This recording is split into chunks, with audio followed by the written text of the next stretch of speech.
how many books that you read in a day, in a week, in a month, and I really couldn't believe it. So how many books, I let everybody know here, how many books do you read? I consume a minimum of a single book a day, and on the weekends I usually double that. So, yeah, I enjoy reading a lot, and that's my leisure reading. That's not including the reading that I do for work and for just keeping up on all the things that I do here with technology and stuff. So you're able to, read on these different platforms that we're going to talk about pretty much anything that you wanted to, correct? You have access to newspapers. Generally speaking, I mean, there's some obscure texts and stuff like I'm not going to be able to go back and be like, oh yeah, I want something from like the 1900s, early Right. 1900s, and ask for it in audio. That's probably not going to happen. But for the most part, yes. For the most part, great. So it's Yeah. impressive how much you read. For me, I have to admit that I'm not much of a book reader, but I do read my medical journals, my optometry journals, research papers. But I do enjoy and have tried listening to the information. And it's something I like and actually feel I learn better that way, which is something I might have wished that I would have done when I was younger. So, we have audiobooks and ebooks. And, really, can you explain to everybody what is the big difference between the two for all of us, audio and ebooks? Yes. So an audiobook is read by an actual person. So there's a human taking the time to read each piece of the text. They're going to use different voices, different inflections, and things like that.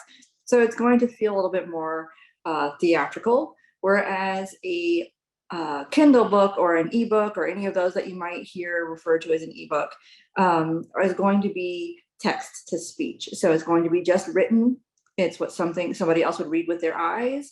And if you're using a screen reader, the screen reader will read it for you. So you're not going to get a real person. You're going to just have your screen reader reading it out, text to speech. Got it. Now, is there certain situations where let's say you might want one over the other? Like basically, a human voice versus the reader, the screen reader? Definitely. I feel that generally speaking, for most people, leisure reading, if you can get it in Audible or audio rather, sorry, most people will want it that way because you get more of the theatrical, like I said, so it's more like listening to a movie. Whereas there's a lot, unfortunately, that's just not available. There's a mass amount of books that are just currently not available in audio formats. And those books, obviously, you're going to still want to read. So at that point, you would choose to listen to or use a ebook just to be able to consume the content regardless. But also, if you are doing anything academic or work related, it's easier to have the text that you can make notes in and refer back to, whereas you can't do that with audio as easily because it's not editable in any way. Got it. So I actually used to work with a certain technology in a company that had OCR. So OCR is optical character recognition. So basically it's something that takes an image of something and then reads it out. And usually that's in kind of a certain voice. And we had people that when they heard the screen reader kind of voice or the non-human kind of voice, they felt that they didn't comprehend as well. What are your thoughts on that? Is that something that could be an issue for someone? I think that it's often the issue for people who aren't used to it until they've had time to adjust to it. It's in my experience as someone who lost their vision later in life, having gone from being able to see and read books and have it read in a natural tone, even in my own head, and then suddenly hearing it super robotic, my brain did not know how to compute that information right away. But the more I heard it, the more natural it began to sound. And I think it's getting a little bit easier the more people are using voice like screen readers on their screens, and they're using AIs like the Amazon Echoes and Google Home, things like that, where you're getting more accustomed to hearing those kind of voices more often than not. So it's less jarring to the ear, I think, for people who are using those more regularly. But like I said, I do believe it's something that will be a little bit difficult if you're not used to it, but you adjust pretty quickly if you give it a chance. Got it. So you were like saying also, you know, if you wanted to read something that's maybe not audible, you know, in an audiobook, you're going to put it on a different platform than if you had an audiobook where you have an actor's voice. So you're on multiple platforms. So Yes. and using all different ones. So you're saying we all have to use, like, you know, all different platforms? I'm saying that depending on the lifestyle and how much of a book junkie you are and what you're willing to tolerate is going to depend on that. So, for example, if you're someone who doesn't read a lot and you're okay with just having a limited um, pool of book choices and you're like, you know what, this is more than enough for me, then you only need one. But if you're someone like me who wants to be able to keep up with anything and everything, and if the library doesn't have it, and this platform doesn't have it, and that platform doesn't have it, I want choices, then you're probably going to be like me and you're going to end up kind of dipping your hands into all the different platforms. Got it. So let's get into the platforms though while we're here. So I wanted to start with BARD. So Yes. can you let us know what you know BARD is? Now listen, I might know some of these platforms that we are discussing. So some of you out there might know a lot about these, and then some you might learn something new or just reiterate things you already knew. So you know, we wanted to really just give that information out here of what these platforms are. And Chanel, if you wanted to tell everybody what BARD is. So BARD is a Braille and audio reading service through the National Library System. And it is a completely free service. However, you do have to sign up for it. So it's not something that you can just like walk in and be like, I want it all, and then you just leave. No, it's not going to work that way. You have to actually sign up for the service. It is, like I said, free though. And the wonderful part about it is that if you have audiobooks, if you enjoy audiobooks and you want to listen to it, you can go into their library, and they have a very healthy size library, and you're able to go in and download them directly onto your device. It does work with you know, your iPhones, Android phones, your computer. If you are fortunate enough to have a refreshable Braille display that has a audio system built into it, such as some of the newer Humanware models and the APH model, you're able to download them directly on there and listen to them, as well as using the Braille section of pulling in your Braille books and putting them directly on your device straight from their BARD library. This is really nice. And then if you have the Victor Reader Stream, it's also compatible with that. So you can sign in directly, you know, scan through the book options that you have, download them directly, and then start listening. So it's wonderful. Right, but you have to initially sign up for BARD. Yes. Okay. You do. And is that done? I'm asking, I know the answer, but it's not done directly through the National Library Service, correct? So you can do it through them. You don't have to. You can do the paperwork from home. You can mail it in. You can do it online. It's not like you have to walk into the library. No. Got it. So what I'm doing is I'm copying and pasting right now. I'm putting in the message area in the message chat, the website for BARD. They're hopefully, yep, that came through. It's just did it come through as a link? It did not come through as a link, but I'm going to try again, and I'll put some links into the chat area for where you can find BARD. So let me try that one more time. That way you can go to their website and you can be able to sign up. Now, when signing up for BARD, it is actually, people would have to copy that. So that is how to get to the website. The way you do sign up is it'll bring you to a portal, and then you have to put in which library is your local library. Now, it's not your regular library, it's your, right, Chanel? So it's like here in New York City, it's which library is it? The Andrew Hiskell Library for the Blind. Correct. So it'll be a drop-down menu there, and you choose that library. And then that library will then contact you further on how to get your BARD services. Now, as Chanel said, you can, read through, I think you mentioned the app, right? Reading through their app. Yes. So you could read Yes. through an app, you can read on a computer, you can read all in all different formats. You can have it come out on a refreshable braille display. However, they also have a device and that they still provide, correct, Chanel? Yes, it's like it actually, perfectly honest, looks like, if anyone's ever seen it, a cassette recorder from like the 80s, but with modernized buttons, because you're not actually having to like lift the lid, but the buttons operate the same way. You just press them for play and pause and stop and fast forward and stuff. So it's very convenient if you're uncomfortable with some of the more advanced techie things. Got it. So if you wanted to, you can also apply, as Chanel was saying, as an individual. And like I said, you're just going to choose the local library. And they also even have a email that you can email them at if you had further questions. And that email is nlsdownload@loc.gov.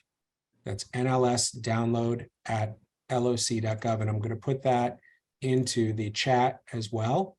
So that's the NLS email where you can get more information and contact them. However, if you wanted to call them as well, I have their phone number also, which I'm going to provide. So you do have to be certified as visually impaired or have some kind of visual impairment. It does not require you to be, and correct me if I'm wrong, Chanel, does not require you to be legally blind. You don't have to have that status, but you do have to have a certification from a professional in order to be qualified to get these services for free. Right, and that is true, because they actually, I believe, call it print impaired, because people who are dyslexic and things, who are not visually impaired, are still able to receive these services because they struggle with reading print because of their disability. So they still qualify. Correct. So it's a great service done by the National Library Service, again, called BARD. Their phone number I listed in here, but I'll read it out, is 202-707-5100, or they have a 1-800 number at 1-800-424-8567. And so if anyone needed any assistance getting that, you can call those numbers and find out more. And again, locally, if you're not in New York City, you just have to find out from the list of what local library you need to work with in order to be certain to get this service. So how long have you been using BARD for? Since 2019. So yeah, when I first started coming to the Lighthouse, I worked with the Braille instructor here, Audrey Shading, and she got me set up with it because she knew I was a big on reading, and she wanted me to practice more of my Braille. So she helped me get set up, and I've been addicted ever since. I know, a book a day. I can't believe yes. that. I'm going to start reading on my bus ride. You should. I should. I know. I have like almost sometimes an hour per day. It'd be great. That's what I'm telling you. That commute's got to be worth something. Right. I just keep emailing away. All right. Yeah. So we're going to go on to the next platform, which is Bookshare. Okay. Yes. So it's both, I know, an ebook and audiobook, but I know you can tell us a little bit more. Yeah. So it started off originally as primarily ebooks, and in the more recent years, they have expanded on adding in some audio components. So the thing is that it is not primarily an audio service. So when you go in, you're not going to expect every book to be available in audio. You're going to have to see which ones come that way. They do primarily do text to speech, because they are originally intended for students. So they offer textbooks and a lot of reference materials, but they do also have a significant number of leisure reading. So it is not by any means a small book service. Their library is absolutely massive.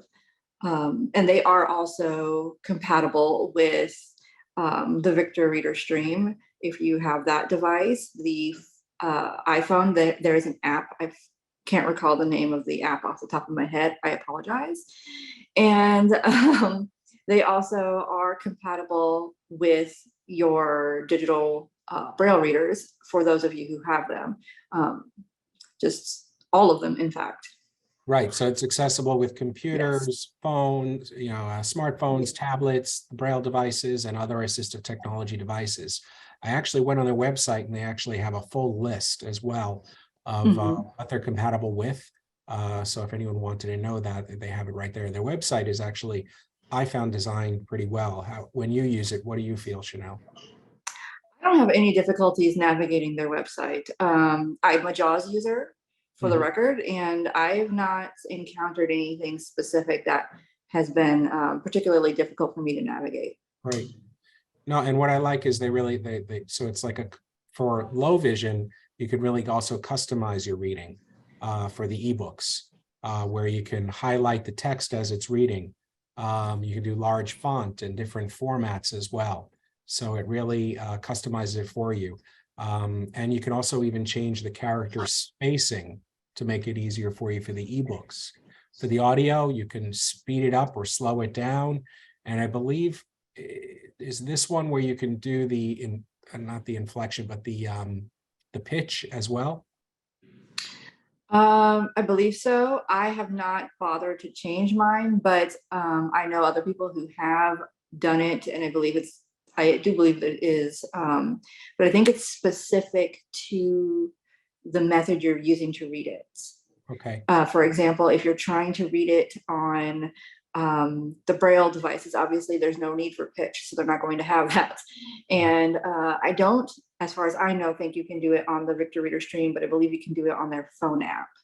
So I think it's specific. Now, this one is important to understand the difference from BARD, where BARD can be used by anyone with low vision, visual impairment, or blind, or any type of reading difficulty, as long as it's certified by a specialist, and that's for free. Where Bookshare is only free no matter what your age, but for students, correct? So yes and no. So students can get it easier because they can get it through organizations, but anybody, any visually impaired person can use the service. It's not just for students. Correct. But for free, I mean. For free, yeah, you would have to go through an organization as a student, or if you're lucky enough, there are some libraries that offer it for the blind and visually impaired, where the library covers it for free. So you have to check with your local library to see if they offer it. But you don't have to be a student for the library. Got it. So usually, though, this is for students who use textbooks, so that's pretty much how Bookshare started, or how they are. If you are an individual and you are not able to access it for free for some reason, the charge for this, just I looked it up and wanted everybody to know, is $79.99 a year. And that's for full access of everything they have. So it's not like you get, which we'll talk about in a minute, 1 or 2 choices per month, or 1 a week, or 2 a year. It gives you full access to everything. So there's the individual membership that does that, as well as an organizational account. How it works as an organizational account is that an education institution has their own account, and then the student, again, no matter what the age, is given assignments, and they go into the Bookshare in their computer or online, and they sign in, and they're able to find their assignments, what they're supposed to read, and that's the way that one works. Did you use it for textbooks at all, or anything for school? I did not. I use it primarily for leisure reading. I also do it for, I do self-education reading for that. So like, I'm really into reading psychology manuals and books and stuff like that. And I also like reading thesis papers because I'm that weird person. So I enjoy being able to go in there and read those things for fun. I also like getting like some of my knitting patterns and stuff like that from them. So there's a lot more than just like, oh, what's the next new mystery? Got it. So even to use this, even if, let's say, you're paying for it, okay? And you're not getting it for free. You actually still have to sign up, create an account, and you still have to get a professional certification that for a print disability in order to Yes. use this. Not everyone can access this. Yes. Got it. So, let's compare that Bookshare to BARD. Who would you say, Okay. what's the comparison? Who would you say has more titles, the newest book releases? Which one would you, if you had to choose one? Or For both, me, I guess. Or I guess both. Why would you have both? Maybe bring that up again. yeah. So because Bard has more of the audiobooks where there people are actually reading them and acting them, if that is your preference for your sound, and you're just looking for books that you're probably going to find at the library anyway, then Bard is perfect and you don't need more than that. However, if you're a student, if you are like me and you really enjoy reading materials that are probably going to be targeted towards students, or you want the most recent upcoming books quicker, then you're probably going to go with Bookshare, because Bookshare does typically update their library a little faster, in my experience, than Bard. Now, Bard does update certain series and certain authors quickly. I think maybe there's a high enough demand for it, but overall, I would say that Bookshare updates generally quicker. And you can submit requests to BARD, or not, sorry, not to BARD, to Bookshare, and they will take that into consideration and try to include the books that you're interested in having being added to the library. So that's really nice. No, that's great. At that part, I did not know that you can request to them. That's great that they do Yes. that. Very good. I want to move on to the third sort of platform that we have. So we talked already about a BARD, about Bookshare. Mm-hmm. And let's go to some of the, mainstream ones that are out there that many people have probably heard about. One is Audible. But I also wanted to mention, before we get into Audible, that's the one that's from Amazon. There's many, many options out there. So many, when I was looking at, researching all of this and looking into just, all of the ebooks and audiobooks that are out there. There are so many options. Some only have older books, some have more new releases, some are free, some you have to purchase, and some are subject to licensure, and some may have more like indie options or independent writers. And it gets a little confusing because there's two that I found that are called audiobooks. Both are called audiobooks. One is called audiobooks and one is called audiobooks.com. There's another one called Loyal Books. There's even another one called Scribd. And what Scribd is, that's an ebook and audiobooks that they have, but you can also listen to podcasts and get magazine articles. And that one has no limit on any books, and that one's $11.99 a month. Apple has their own Apple books, but you have to purchase each book. There's one called Libby, which is free, but that's from your local library. So that'll be from not your blind library, but your local library. Unfortunately, with something called Libby, you have to wait for the Audible book to be available. And then when it becomes available, you have to return it within 21 days. So you have to know when to return, sort of like when you get a library book and returning. Spotify has audiobooks. And one that I found that was really, really interesting is called, and I think, Chanel, you said it was interesting, was Libro FM, which you can buy the audiobook from independent bookstores. And let's see, did we lose Chanel? Because let's see, or are you still there, Chanel? I think we lost her. That's okay. So again, there's a lot of options out there for all different books. And what we wanted to do is really bring up the more common ones that people are using. And that one is Audible. We got Chanel back. Yay. Hello. Okay. I don't know. I got disconnected. Sorry. No worries. No worries. We got you back. I was just saying all the different kind of options there are in audiobooks out in the mainstream, and there's so many. And really what we wanted to do was stick to really talking about Audible just because it's so Yes. popular and a lot of people know about it. So why don't you Yeah. explain everyone more a little bit about Audible, how you use it, and and what makes it different from the other two that we just said, Okay. and why you use it, all three options. So Audible, similar to Bard, is audiobooks only. There is no ebook options. It's just people, human people reading, and there's a lot of theatrics that go into it. There are some books where they even have sound effects. There are some books where there's music. There's legitimately all kinds of productions that go into these books, and sometimes you get just basic normal narrations of a human just reading, but you can kind of test them out and see what you like. But the downside to Audible is that it is a paid service, so you don't get to just go in and sign up and then go read whatever you want. You actually have to purchase the books that you are interested in. There is a subscription service. There's actually a couple, two different price ranges, where you can get a single book a month, or you can get 2 books a month.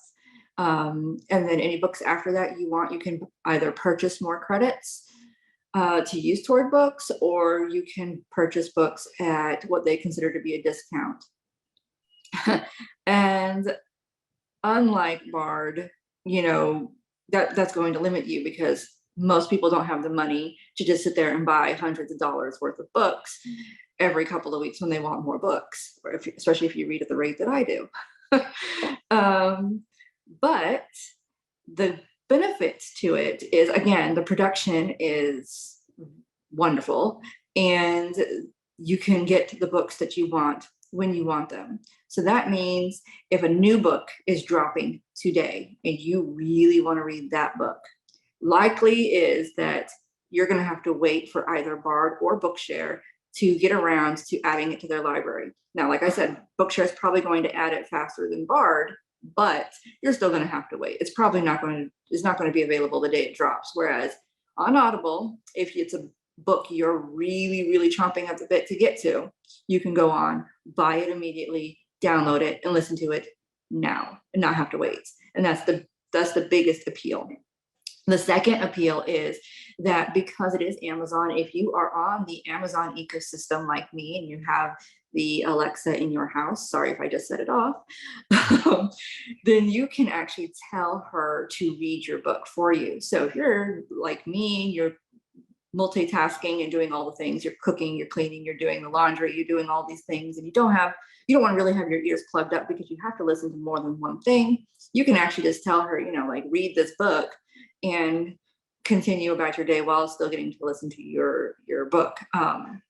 That's harder to do with something like, for example, Bookshare or BARD, because they're not voice activated. There's something you're going to have to stop what you're doing and push buttons and start things up. And if you get interrupted, you can't just tell her to stop. You have to actually walk over and stop it manually. And maybe that's not a deal breaker for you, but for me, I'm juggling way too many things sometimes, and I legitimately don't have the time to grab something and press pause. And it's faster and more convenient just to say, stop.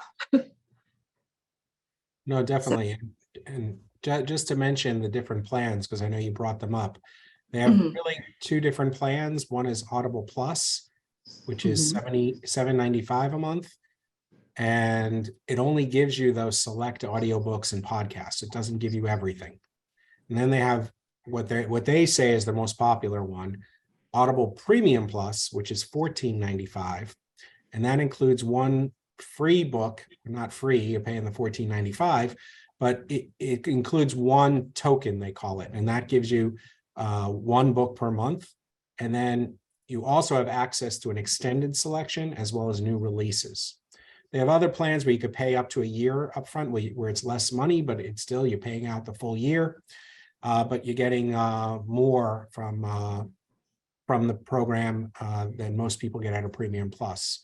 And that's what I found. And you can then purchase more tokens, or you can purchase books. And I heard some people talking about, you might want to, if a book is only $10, you might want to save your token for the book that's $50. because, Yes. right, because no matter how much the book is, once a month, if you have one token, you can use that token for a book that's $50 and then maybe pay for the other one that you wanted, which is only 10. So that way you're paying less money. Yes, I also want to put out there that the first membership you spoke about, that is kind of like a, they have a selection of materials available and you can read as many of those things you want, as long as you have paid for that service. However, the $14.99 one, that you mentioned where you get one token or credit, that literally you spend that credit and you buy a book and that book is yours, period. So when your service ends, you'll have that book forever. Whereas the other one, you're really only kind of borrowing books during the time period of your service or your subscription with them. There is one more that you didn't mention, is actually the plan that I have, which is called Platinum, which is $23.95, I believe, maybe $24.95. Missed that one. Yes, and that one's 2 credits a month. Okay. So just to add to the points that you already said. Good. No, that's good. Definitely. And what I like about it is that you can use, the Echo devices or the Show device, and you could just say, right, you can use the A commands, right? Yes. And the wake word. I'm not going to say it to wake up everyone's devices. And so that's super convenient if you're already on that platform. So, Audible's owned by Amazon, right? Yes. But they also have something else. Yes, they do. Of course, Amazon does. Kindle. So how's that different? So Kindle is, I guess you would say, closer aligned to Bookshare in the sense that they are ebooks and they are not Audible. So however, I do want to point out, because someone will inevitably mention it or ask about it, and that is that if you have both the Kindle version of a book and the audio version of a book, you can make them companions, which means if you are in your Kindle or your Kindle app and you are looking at your text book, your ebook, and you have an audio companion, you can press play and it will read as the text moves. So if you were ever a kid who needed to be able to hear the CDs, if you remember from the 90s and the 80s where they had the CDs or the cassettes where they put the audiobooks and it came with the book at the same time, and they play it and you follow along, turn the page. It's very much like that, which is excellent for learning. Or if you just really struggle, or I've actually seen people use it for learning new languages, to practice their reading skills. So if you are one of those people, you can do that. However, generally speaking, Kindle ebooks are just text. So you're going to use your screen reader, whether it be your computer, your Either use the app, your phone or your iPad or whatever, or your actual, if you have an actual Kindle and you turn on, voice view, either way, you're going to be using that voice. So it's not going to be a human. It's not going to have the same production level of theatrics that you would have gotten in the audiobooks. So speaking of that, maybe you can do like a sample of what that sounds like, like Sure. the voice of BARD, I believe you have, and Bookshare. Yes. Do that. I do. Okay, so my device turned itself off, so I'm just turning it back on. Just give me one moment. We talked a lot and the device said, you're busy, goodbye. So again, you can access these things from all different ways. So this can be accessed through computers, through an app on the phone, through a specific device, or even like Kindle has its own separate device. Yes. I use Kindle on my iPad, my iPhone, and an iPod. Okay, so let's see. Internet radio. References. NLS BARD. Okay, so here's a BARD book. The Kid Who Named Pluto and the Stories of. Okay, so I'm going to But press unlike play. other boys, he didn't simply flap his arms. Can you hear that okay? Yeah, I hear it. Science instead. Having recently learned. So as you can hear, that's a make person. Robert Right. thought he could use it to fly. He held part of a battery, Scuff his shoes along the ground to create static electricity. Okay, and so now I'm going to move on to, NLS BARD 1. let's see. Book 1. The kid who named Pluto. Podcast 1. NFB We're Newsline going to move 2. to Bookshare. 1. Yeah, I'm going to Bookshare. 1. The ultimate unofficial Rainbow Loop registered trademark guide. Okay, so this one is a book on some patterns for knitting. And so I'm going to press play. Bracelet by Jesse Ellenberger. Just see by link. http://www.instructables.com/it/single-rainbow-loom-bracelet/. Oh, so it's bracelets, sorry. It's the easiest rainbow loom rubber band bracelet you can make. It's a great place to start if It's you reading just pretty collect. fast too. It took me only a few minutes to make my. Yes. And so that's just because that's the reading settings that I have automatically set up on my device. It would not read that fast for you guys if you are setting it up. It would start off automatically at a slower, more natural rate. But I've been blind for a while and I've been listening to these books for a while, so I'm able to handle a much faster rate. But as you heard, it's very much just a computer. It's not a person. They're not slowing it down. There's no inflection to the voice. There's no tonality. It's just a very monotone, straightforward, here's your information kind of voice. Depending on the device you use will depend on the voice. So if you're using your iPhone, as you know, you have plenty of voice options and you'll be able to change that up. You know, you can go into your voice settings and change it if you really want to. If you are reading with the Victor Reader Stream, you can choose whatever their onboarded voices are, or if you are willing to go through the extra effort of downloading a different voice, you can. But it's not as many options for it as it would be. I'm not actually sure if Voice View has a lot of voice changes options either. So maybe you know more about that, Brian? Voice View is more Amazon based, and unfortunately, that's something that I have not looked into as much as I have iOS systems. So if anyone else does know, and I already see hands raised, and we'll probably get to that in a second. I see Michelle's hand raised. If anyone else knows that on the, those devices like the tablet, the Fire tablet that does Voice View, so you can let us know. One other thing I know we wanted to mention before we get to the question is NFB Newsline, which I thought it was important for us to bring up. Yes.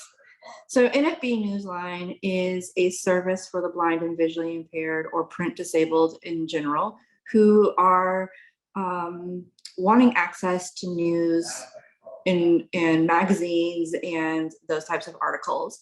And so what's wonderful about it is that it is audio, so you'll be able to listen to everything. The app is free. The service is free, but you do have to sign up for it. You can use it on your phone. I believe it is now Alexa compatible. And it is also, you can have it directly on your Victor Reader Stream if you have one. Okay. Do you know any specific newspapers that it has? I know that it has the Washington Post, New York Times. I'm personally subscribed to All Recipes as a magazine. So yeah, there's a little bit of everything. I think they have all the majors as far as I'm aware. Got it. Okay, so that could be a good way to access New York Times. I know someone specifically I got to introduce that to. Great.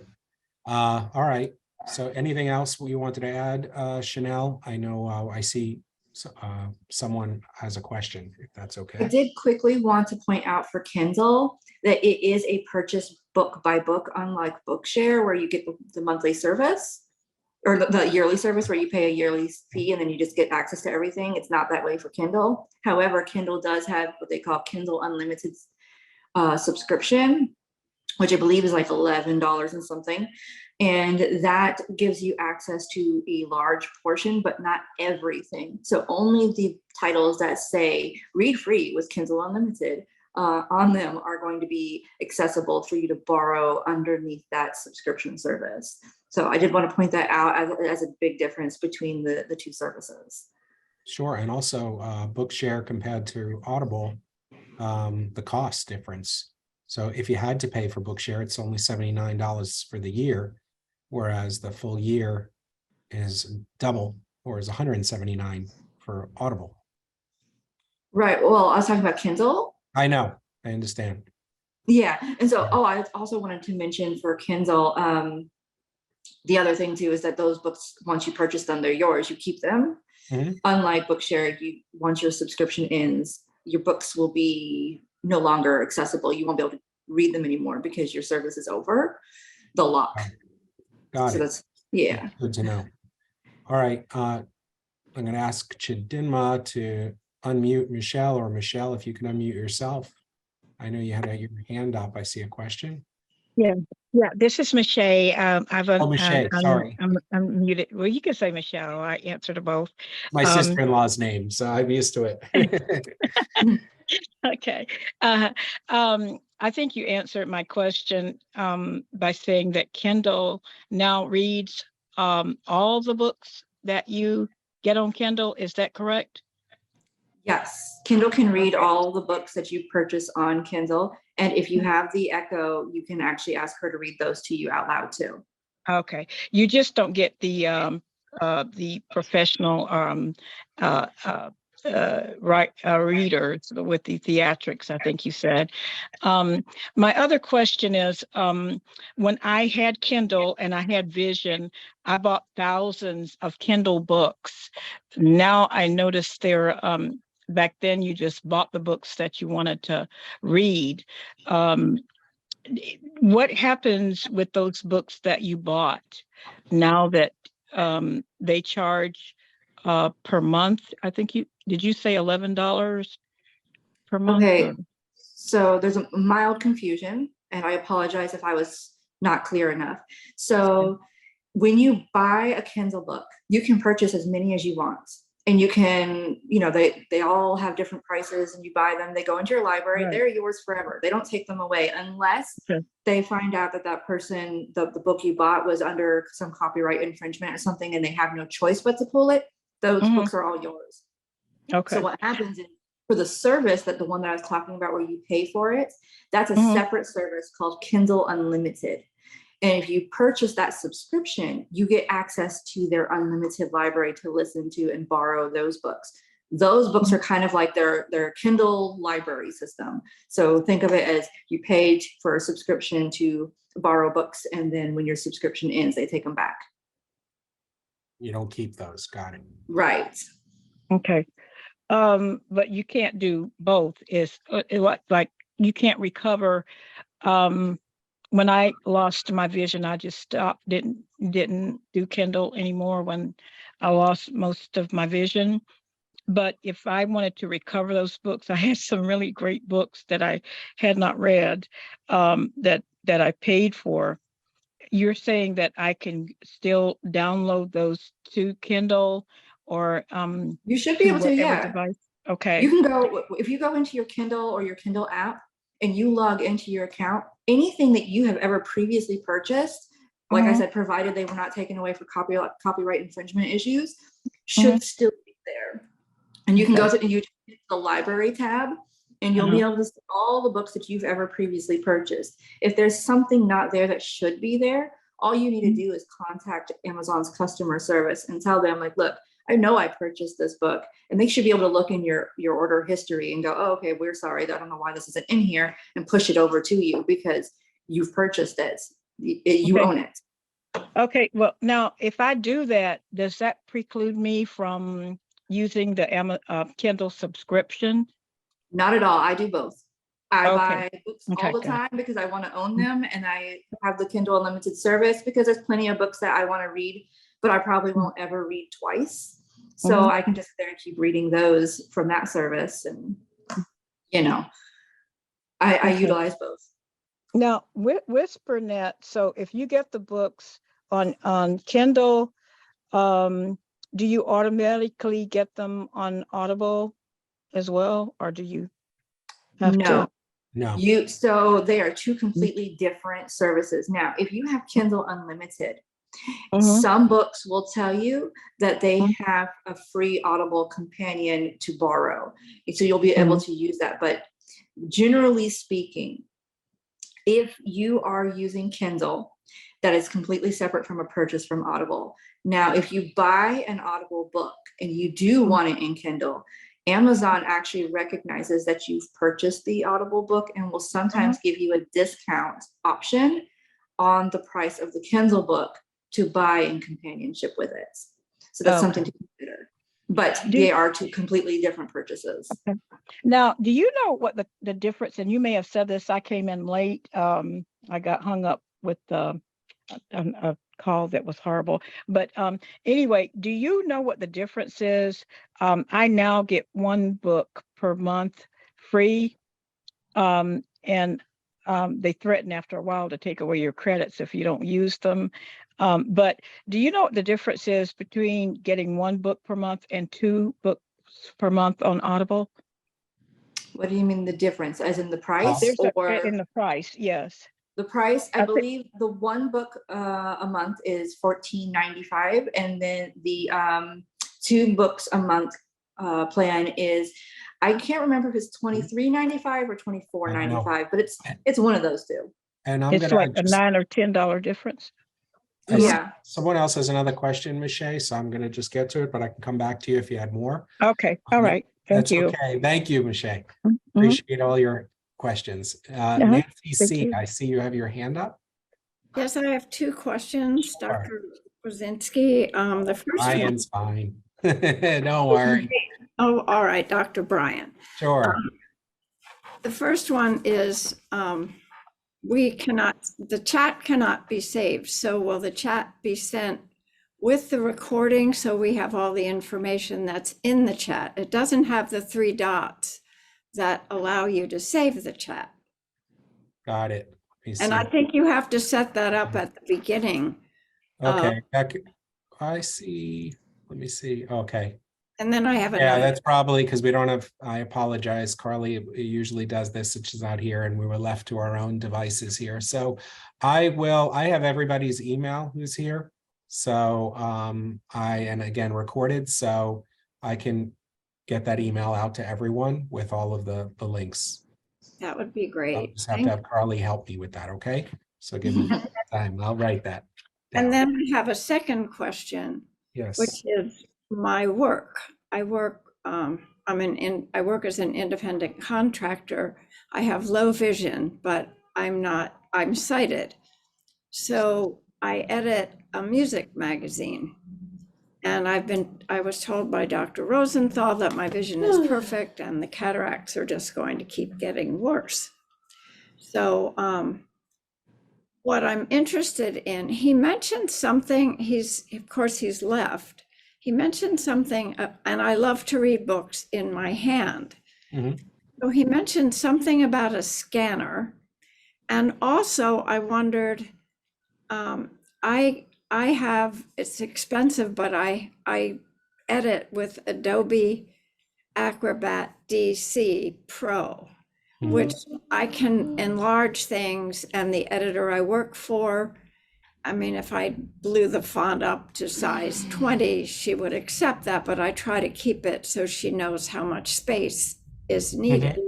Mhm. So I'm wondering if there are any devices that would help me read online. I can dictate, but I don't dare try the dictation if I'm editing. I wouldn't. So I read and I correct online, and I'm interested whether there are any devices that might be helpful with that. Well, there are OCR devices that could read things off of the screen, and there's also, just screen reader in general, right, Chanel? Yes. And I would, at this point, recommend the screen reader over OCR, because what she's looking for is a more intricate, more delicate thing than just wanting to read. She wants to know the formatting, and the formatting is going to be more of a screen reader concern. So Nancy, what I want to do is, because I can also look at this specifically for you is get in touch with you and pinpoint this for you and help you, That would be individually. great. So That- because I you think had that would be better invited- than doing that on this format. Thank you. You had invited me to call you, but I Oh. wasn't ready That's yet. okay. You can. All right. You can, and we'll get you, we'll figure out how to get you the help or how to access what you want. Sorry, I don't know how to raise my hand on this That's thing, so okay. I just How wanted you to doing? chime in real quick. Right So ahead. I'm a low vision working professional myself. I have quite a bit of vision left, but I still, just to get in the habit of it, you should explore. If you use Windows, there's a lot of Microsoft Windows features for zooming. If you have the zoom feature on, you can also set it where you can like toggle between using screen reader. Like I don't like the screen reader constantly on because it's I'm much more selective with screen reading, like, but PDF documents in like a web format, you just have to make sure something's highlighted and then you can read it, and you can zoom in and out on the whole screen so you don't sacrifice that spacing need or spacing evaluation that sounds like you need, but you'll also be able to blow it up for your own personal use. Thanks for all that. Appreciate it.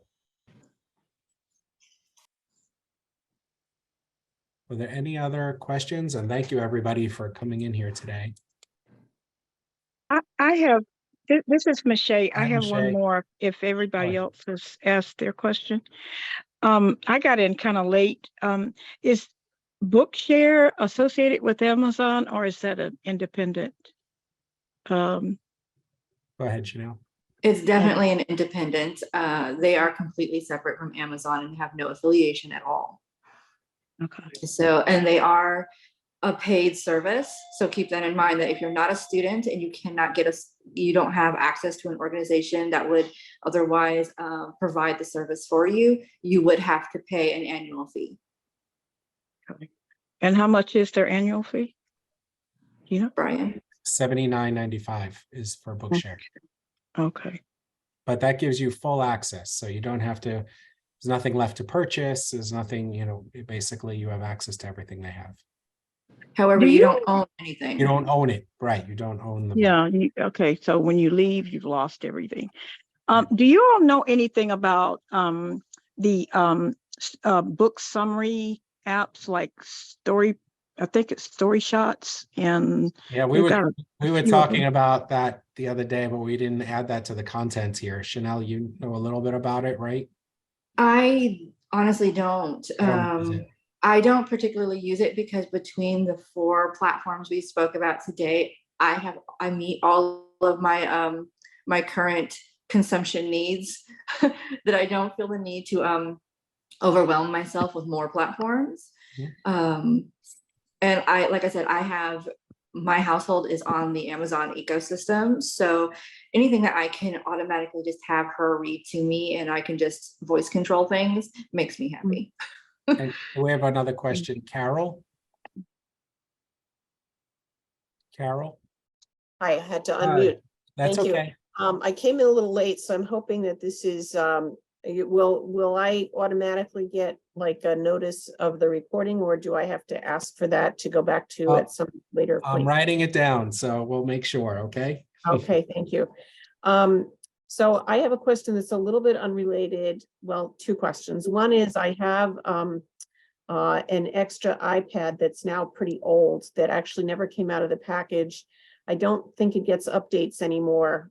So I don't know if it's usable for something like one of these book services where I'm not going to be doing like, I'm not going to be setting up emails or something that would have sensitive information. Do you have any idea if it would work for just getting books? Like without being, exposed to viruses and stuff like that? It's not virus, it's the operating system. I'd be concerned about, like if it's an older operating system, it might not be able to be compatible with Okay. like Audible or something like that. So it's something that we could look up. But actually, he's here to save the day. It doesn't say your first name, it just says Hannon. M. Hannon.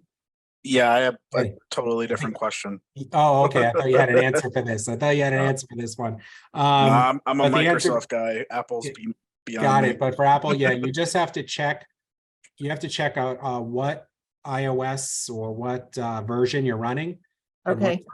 what version software, and then it usually will say on their website if it's compatible or not. Okay, and I probably would not be using Audible. My son is low vision, but he uses like enlarged print. Mhm. So I would probably be using The something. Kindle app. Can you get that for the iPad? Yes. Yeah. Okay.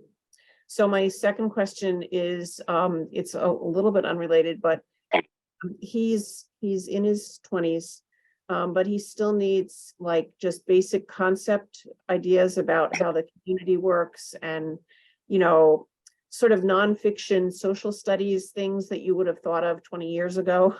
I don't even know whether they do those anymore.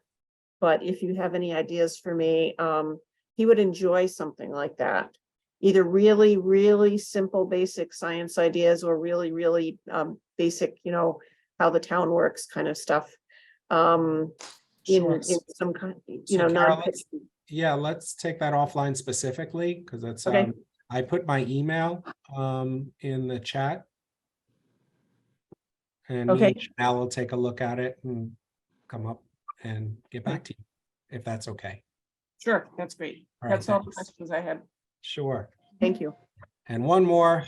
It's 4:01 because Chidinma wants to leave. She's the one who's helping us today. Go ahead. Yeah, can I sneak one question in here? Is that, I'll get to you, Richard. Richard, I'll get to you in one sec. There was Hannon. Yeah, this is probably a question for you offline, but my mother, she's much more progressed than I am, but she's not as tech savvy. And she lives in Rockland County and she moved from so I was wondering, I wanted to find someone to like come to her house and teach her the computer and like spend time with her. I'm willing to like pay, but I'm not sure who to look up. I know it's a question a lot of people have. Unfortunately, since COVID, it's like nobody's going to anyone's homes anymore. Sure. I have been trying to research, like, are there anyone out there going to anyone's homes? I'll keep you in mind as I do that. If you want to email me that question. Yeah, that'd be great. Like I've contacted like the Visions group up in Rockland, but they don't have either. I know. Yeah. Nobody does. I know one person but I don't know if he goes that far. Yeah, like like when I was at the Lighthouse one day, I'd asked one of the tech people that worked there, but she said that the Lighthouse there's like I don't know if this is the right term, non-compete, but they're not allowed to like do subcontracting or something like that, like do private contracting, but maybe she just didn't want to do it. I don't know. We don't have that. We don't go to anyone's home, but Yeah. there are others that used to. There was many people that did in the past, but not anymore. Okay. That I know of. So, but I'll keep, just email me and I'll keep you in mind. I'm researching this with someone else as well. Thank you. Can I respond to this gentleman? Yeah, go ahead. If you have a resource, go right ahead. Yeah, there's a company in Rockland County called CTech, TECH. The gentleman that owns it is named Chuck Cohn, and he's very knowledgeable about people in the area that do make home visits. I had someone in my home several years ago that went through basic iPhone and iPad materials with me. Yeah, I know Chuck. I'll reach out. I didn't think to actually ask him, but I could shoot him a text. You can He knows a lot of people. He does. I'm sure everybody knows Chuck in the New York area or tri-state area.